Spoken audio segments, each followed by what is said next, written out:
And the scribes who came down from Jerusalem said, he has Beelzebub. Now, that is Satan.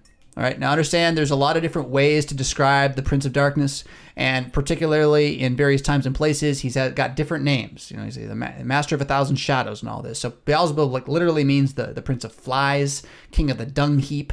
Gehenna, which we translated as hell, was the place where the flies would be on the dung heap eating all. So there's connections there. But no, they explain it by the ruler of the demons, he casts out demons. So that's the unforgivable sin. Like forget whatever else I said about how it makes sense. There it is. Jesus is evil.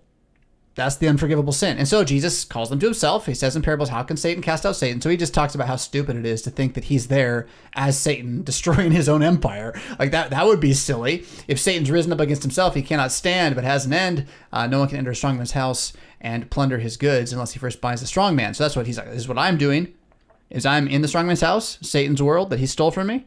And yeah, I'm binding that guy down, and I'm going to plunder his house, which means he's going to get you. You're the spoil. You're the spoil. Assuredly, I say to you, all sins will be forgiven the sons of men. All sins. Whatever blasphemies they may utter. But he who blasphemes against the Holy Spirit never has forgiveness, but is subject to eternal condemnation. Why? Because he says Jesus, who is forgiveness, is the devil. He doesn't want forgiveness.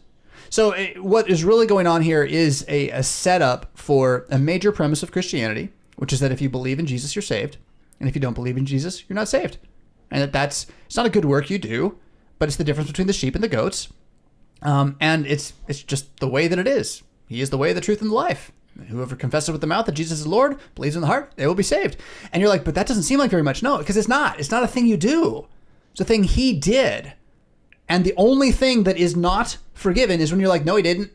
He didn't do it. Not for me. Well, okay. Well, then yeah, you're certainly not going to benefit from it. And salvation is the benefit of the work of atonement that he did.